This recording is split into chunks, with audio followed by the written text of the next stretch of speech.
You've seen the insane online course success stories, the six-figure launches, the passive income potential. But how does it actually happen? Are these really real people having these massive successes? Well, the answer is yes. And on today's show, we have my friend Abbey Ashley sharing her story. Abbey went from starting a VA business at 8 months pregnant to launching her first course and then building it to a $500,000 launch within the span of a few years. You're going to learn why her first launch was a flop and what she would never do again, how often she launches her course, her juiciest tips for building an email list, and so much more. Before we dive in, I just want to read a review that came in from Omada. Omada said, "It's like hanging with my bestie. This is one of my favorite podcasts. Gemma is so relatable in the way that she mixes in daily life and biz tips. You'll consider this time well spent in your day." Thank you so much, Amada, for that amazing review. If you have 2 seconds and are able to, pop on over to iTunes and leave us a rating or review on the podcast main page. It does a lot to help us continue to grow the podcast and continue to produce this amazing free content for you. So I would send you some serious virtual hugs and kisses if you are able to do that for us. Now, let's get ready to tune in to today's episode and just get ready to be crazy inspired by this mama of two, Abbey Ashley from Missouri.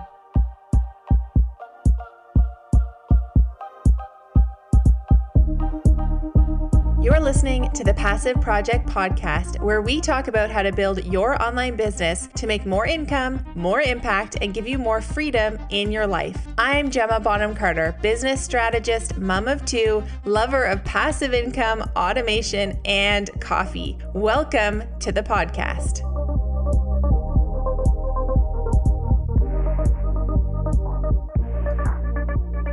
All right, guys, we have one incredible guest today on the podcast. I am so excited. Abbey, welcome to the show.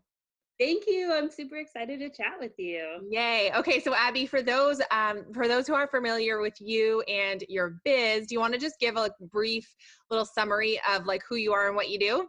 Sure. So my name's Abbey, Abbey Ashley. I get called Ashley all the time, so it's okay if it happens. Literally, like the pastor at our wedding said, "Do you, Abbey, or do you, Rob, take you, Ashley?" And I was Oh, like, no. So it began. So I'm Abbey Ashley, and my business is the Virtual Savvy. So I teach people how to become virtual assistants. Amazing. So I know you have like an incredible sort of journey that's kind of led you to where you are today. So can you tell us about your early days of getting started yourself as an entrepreneur? For sure. So I have always been an entrepreneur. I mean, I remember being in like middle school and high school and just like bouncing ideas off of my dad, also an entrepreneur, I think it's like in my blood. So always an idea person, had 1,000 ideas, right? Started a ton of them, never really like stuck to anything, like typical entrepreneur journey. So if you're still there, don't worry. Like you can refine and pick one thing. I promise it can happen. But yeah, so you know, I had a lot of different business ideas. None of them really stuck. But whenever I became pregnant in 2015, there was just this like extra motivation. I was like, you know what? I've just got to do something. Like I can't continue going to a job that I hate. Like I think something about momhood just makes you really like reflect. I hear so many people who start businesses when they're pregnant. I think you're just like, I can build a human in my body. I can do anything. Totally. So like I was definitely one of those. So I started my business when I was 8 months pregnant. Again, I was kind of just looking for a way to make money from home, and a friend suggested virtual assistants. I hadn't even heard of it, so I devoured everything on the internet that night, and the next day started calling myself a virtual assistant. And I had a background in marketing, and I knew that was going to be the most important thing. So I really just did a flash focus on like, let's just get the word out there. I'm just going to tell everyone I know. I'm going to go to networking events. I'm just going to get the word out. And I think that is what definitely attributed to me finding quick success in it is, just getting myself out there. So I was able to basically replace my full-time income working 15, 20 hours a week. But I was also pregnant and I was like a ticking time bomb. So I'm like, I'm going to need some help. So I was basically forced to like scale my business really, really quickly in the sense that I'm like, I'm going to need help. So by the time I was 3 months postpartum, I had 4 subcontractors working for me, and I had basically this mini VA agency going on. And it was just a huge shift for me and my family. It was awesome because I was balancing, being a mom and also being a business owner, which I think was amazing for me because I needed something for me in the midst of momhood. So Oh, I can relate to that so yeah. hard. Yeah, like every nap time for me was working on my online business, and it was such an outlet. Yes, 100%. So, Yeah. yeah, that's me. And then, so as far as the course creation side goes, because I know you said that, like, I know that a lot of you guys out there are course creators or aspiring course creators. So, that was in 2015 that I started the VA business, and I ended up landing a client who was a course creator, would do these course launches and make $500,000 in a week. Like it was so amazing. I'm behind the scenes. I didn't even know this whole world existed. And I'm like, Hmm. what? This is so cool. And he was I just know, like, so, like the light bulb goes off when you start to yes, like, when your world gets open to these people who are just crushing it online. It's like, yes. this exists. Like, this is real people doing this. Right. And it wasn't just the money, like it was like the life change. Like he was Yeah. so systematic and had an amazing team and was and was really doing good things. Like his course was a really good course. I was actually a student in his course, which is how I got connected to him. And then, that was how yeah, so I basically just it was almost like the best paid internship. So any of you Right. guys offering services, like it's just such a great way to build relationships in the online space and learn so much about, especially online marketing, is working for people who do the things right. So that was my experience. And so his course was actually called Get 10,000 Subscribers, and it was all about list building. So I was like, well, I've got to build a list. Like that's how this happens. And so while I was doing services, I started building a list, and I got to the point where I had 1,000 email subscribers. And that kind of his methodology behind course creation was, once you have 1,000 email subscribers, ask your list what they want. So I asked my list what they wanted, and they wanted to learn how to become a virtual assistant. I will say before this, when I had like 500 or 600 subscribers, I definitely went down the path of like, I know what they want. And I started like Yep.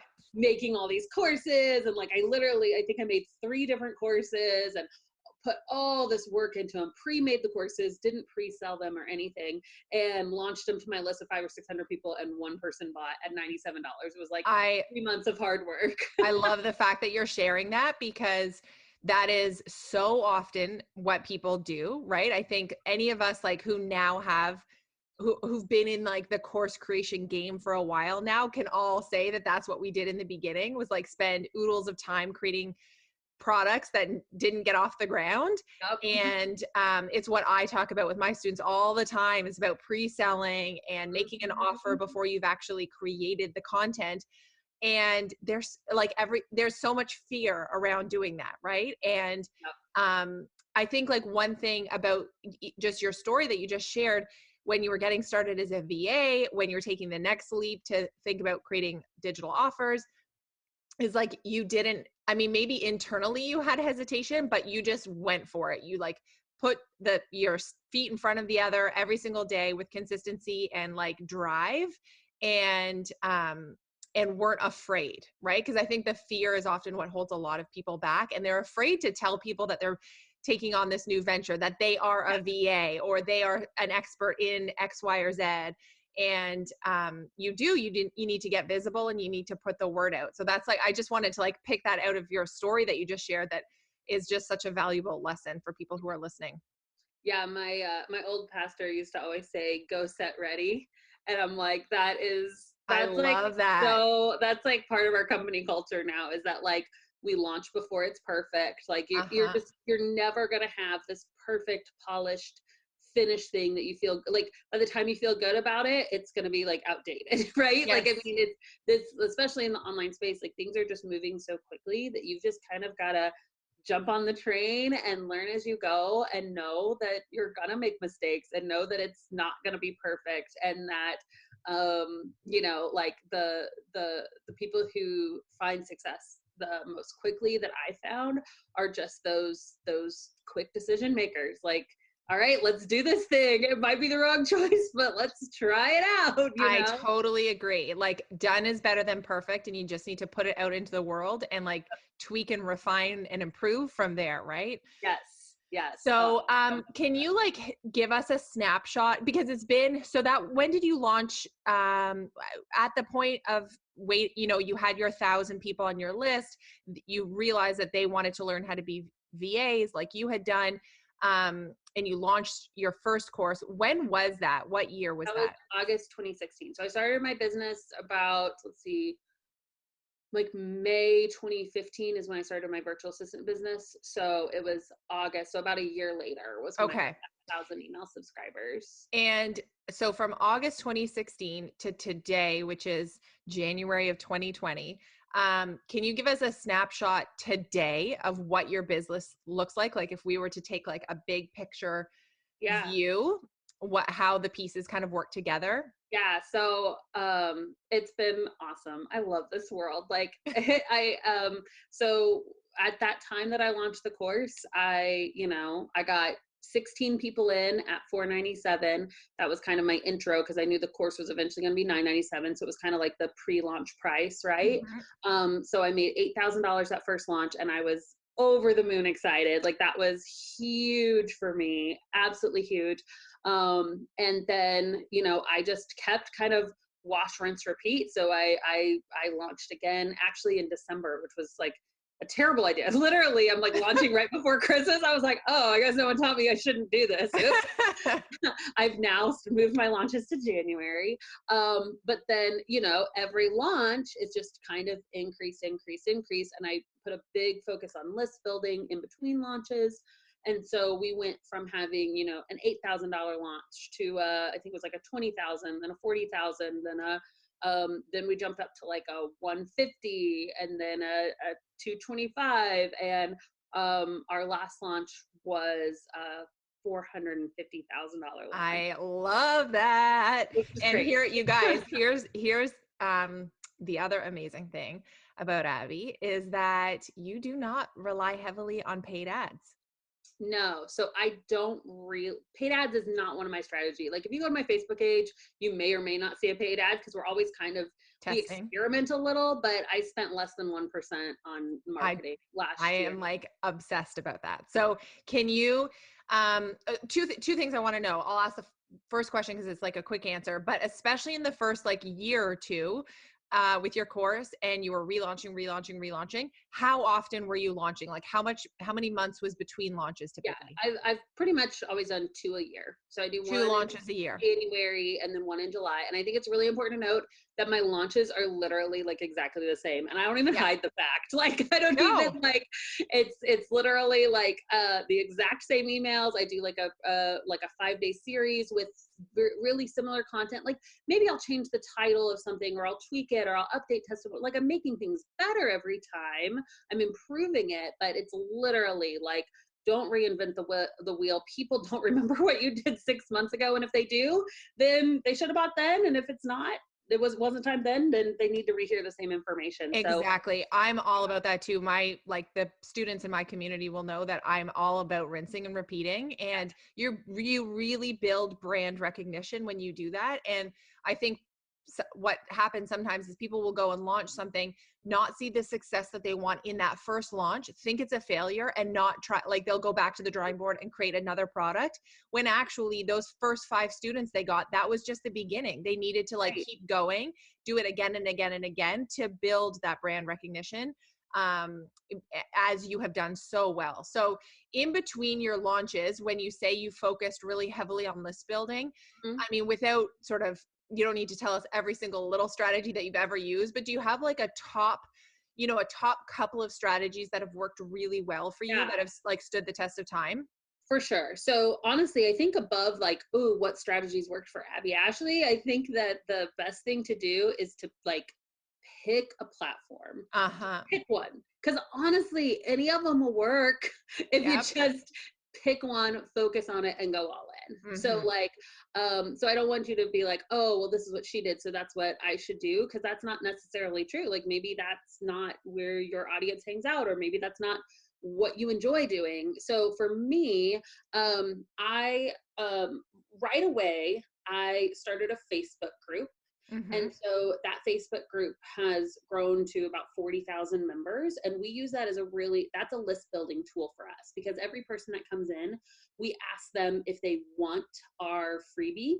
Yep. They don't have to do it, but if they want it, we say drop your email below, and we're able to like collect those emails. And I mean, we can literally get hundreds of people a week now, list building on autopilot just through that Facebook group. Right. And there's all these strategies behind Facebook groups. I spend less than 10 minutes a day in there. Like it's a self-run group, which is amazing.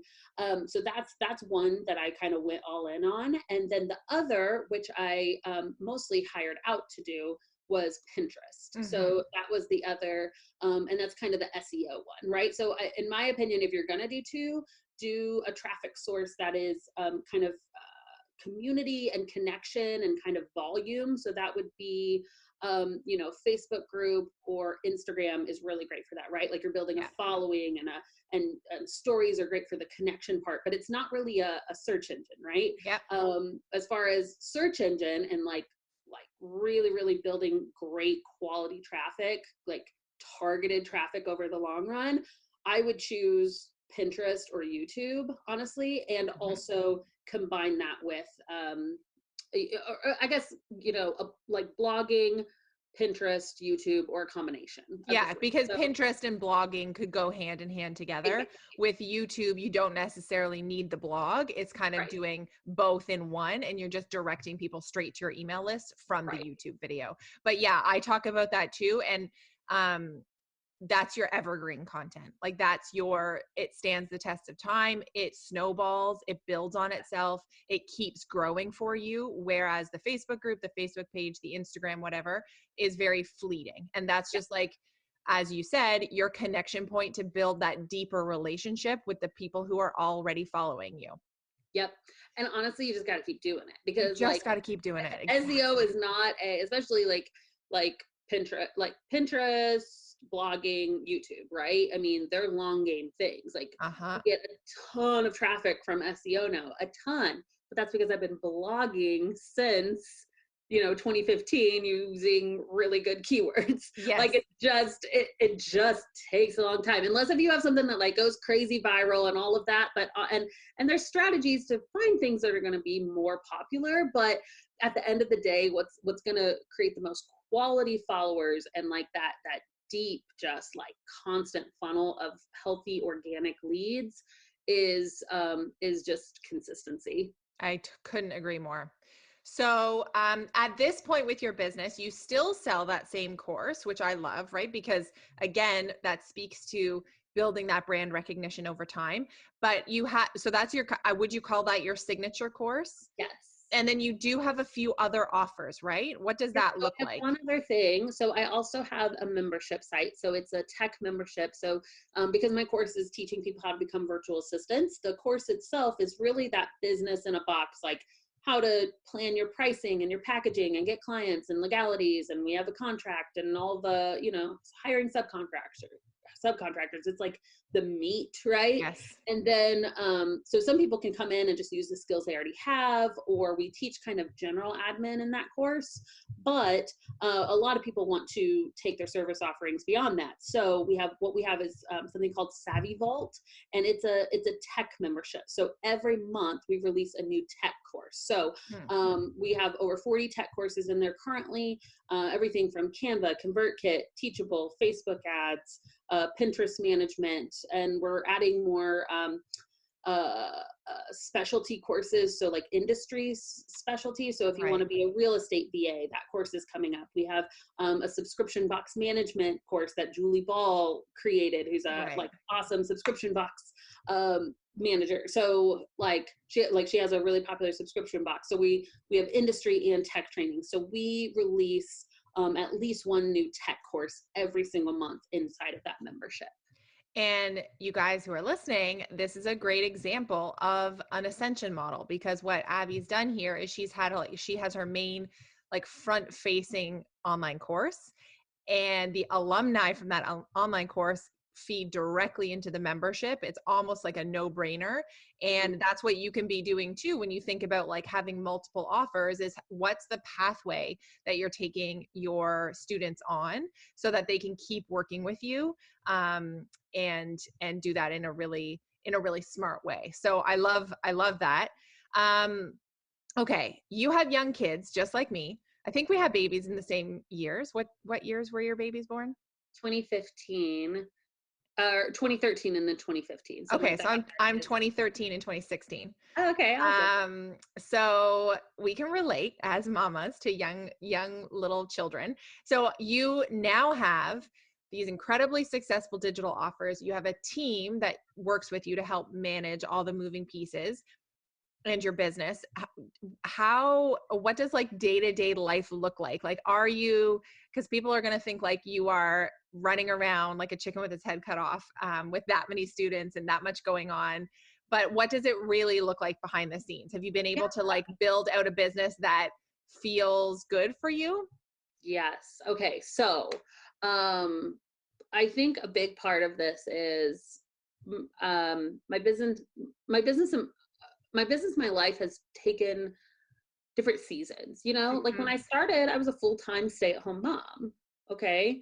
And so, I mean, I guess I was nannying some too, but like I was momming like all the time. I was watching my kids or my kids plus other people's Yeah. kids.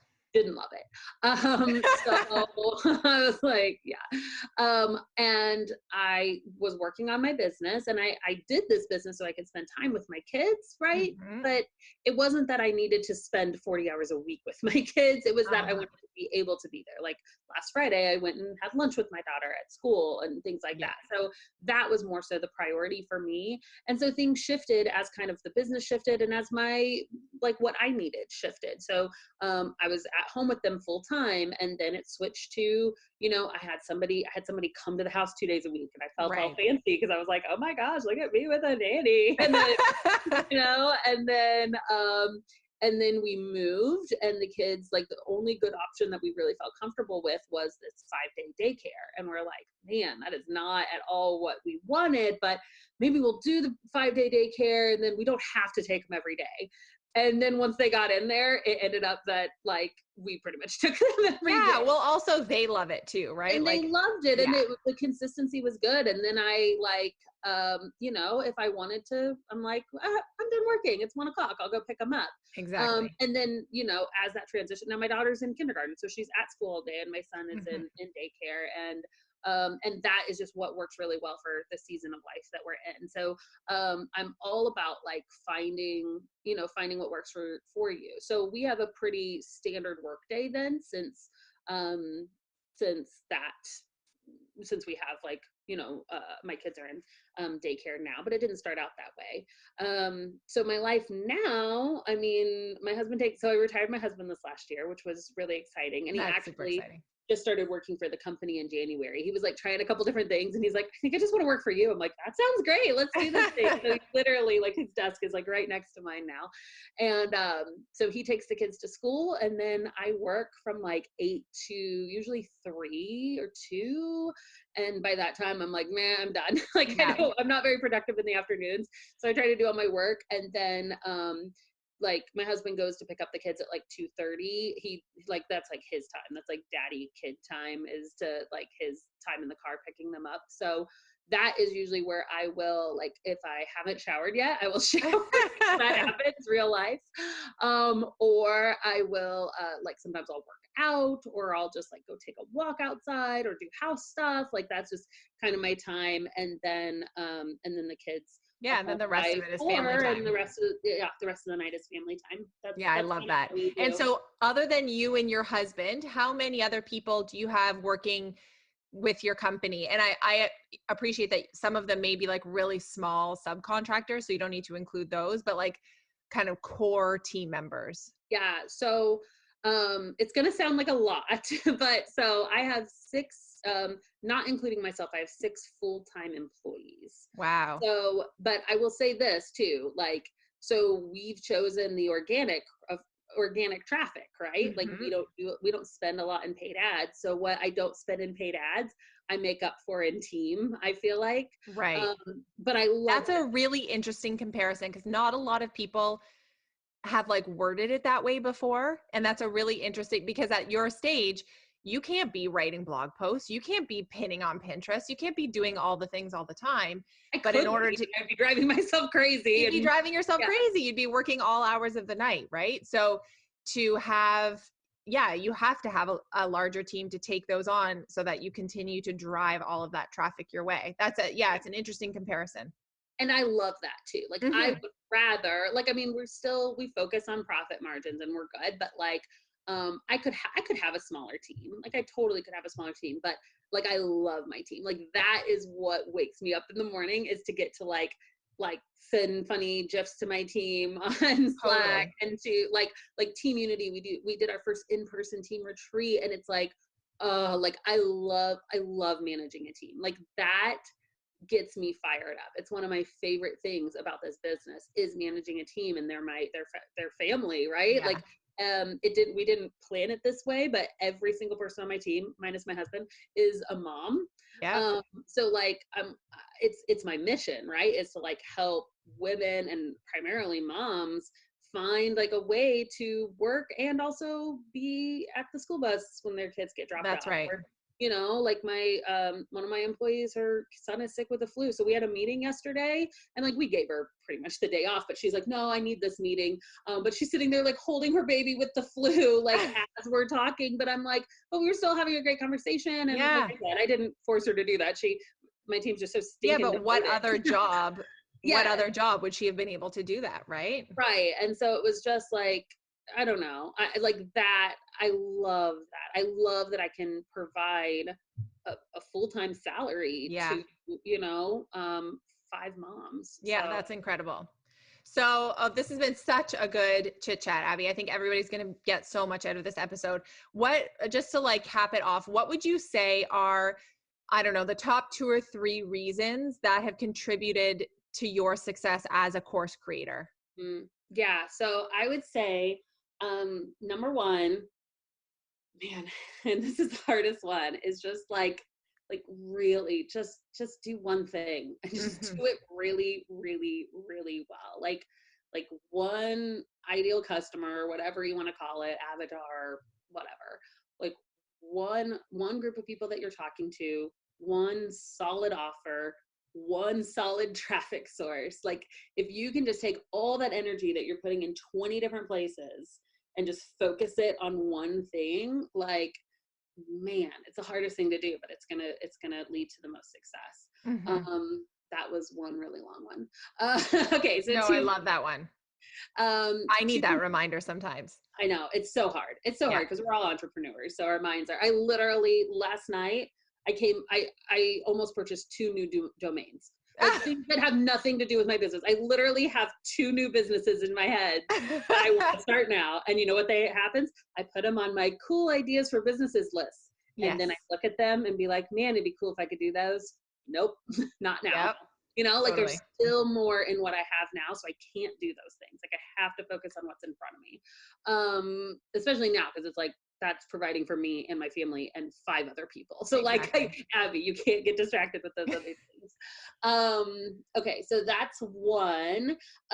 Another one I would say is something that probably I haven't done the best, is making sure that you are doing like kind of self checks, like as you start a business too. One of the things that I've kind of started doing, particularly this year, is I'll have a piece of paper and I'll label it relationships, spirituality, um, financial, and physical. And then I just do like a check, like how am I doing in each of these areas? Right. And sometimes it's not good. And that's one thing that like I didn't prioritize like mainly like physical and mental health a lot while I was Yeah. in the grind. And now I'm having to go back and be like, okay, now I've got to like recoup some of that, you know? Yeah. And so you know, it's like maybe my business wouldn't be as far, but maybe I'd have a few more friends locally, or I would, you know, like Yeah. not I whatever. think My I back think wouldn't hurt that's a so really bad. common reality for like really high achieving entrepreneurs is that you really do put the blinders on to everything else that's going on in your life Mhm. when you're like noses to the grindstone like that and you're really building something in a major way. So I'm sure there's a lot of people that can relate to that. Yeah, yeah. So more self checks, and I'm doing it now, and it's been huge. And then the last one, let's see. Again, it's really practical. Oh, my stuff's always like so practical. So uh like honestly focus on list building. Hmm. I think that an email list is just it's just so important. Like I can look at my business growth and the rate my business grows. Like the year that my launch doubled was the year that my list doubled. You know Yep. what I mean? Like it just like now, like I've never been good at like numbers and metrics and stuff. And we're just now starting to dig in. And now that I go back and I look at things, I'm like, oh, like list building really did matter. Like people told me it mattered and I did it Hmm. just because people said it mattered. But now looking back, I'm like, oh, it really did. Right. Yeah. So, Listeners to this podcast will know that I always say it's like the golden ticket to your yeah, online business so is true. like having not only a big list, but a Quality. big list of like the right people who are Right. engaged and they're your VIP. Yep. Yeah. Yep. Yep. Okay, I love that. So Abby, where can people find you? Where can they learn more about what you do and what you offer? Yes, for sure. So we didn't really talk much about services, but honestly, services are like offering services online, especially everything that you're doing to build your online course, you can do for other people, build 100%. relationships, and make like I always tell people that online courses are the long game. Hmm. I think you can make more money with an online course. I think that the business generally can be bigger, but services are the quick game, A hundred right? percent. Like most people can replace their income with 4 to 6 clients. Yeah. So instead of getting hundreds of people to say yes, you have to get 4 to 6 people to say yes in order to replace your income. So I'm a huge fan of doing services, especially if you're a course creator looking to like, oh my gosh, this is spending so much money and I'm not making anything yet. So anyway, so if you're interested in offering services as you build your course build business, you can go to thevirtualsavvy.com/checklist. And that is my step-by-step checklist for starting a virtual assistant business, but really any of the things that you can do. If you do websites or you freelance in any other way, writing, proofreading, whatever you can do that you could offer to small business owners, go download the checklist because that it's really the step-by-step method how to get a service-based business running quickly. Yeah, amazing. And Abby is definitely like the queen of that area. And I've seen that checklist. I'm on your email list, Abby. I get all your emails. The checklist is great. So everybody, we will link to that in the show notes. If you didn't catch the URL, we'll make sure that it's there. But thank you, Abby, so much for coming on the show today. What's your Instagram handle, just so that folks can snap a pic while they're listening to this episode and tag me and tag you? Yeah, it's at the Virtual Savvy. The Virtual Savvy. Perfect, guys. Well, tag us as you've been listening to this episode. I hope there was a lot of really good takeaways for you to take with you on your journey as you build your business. And thank you so much for tuning in. And thanks for being here, Abby. Thank you.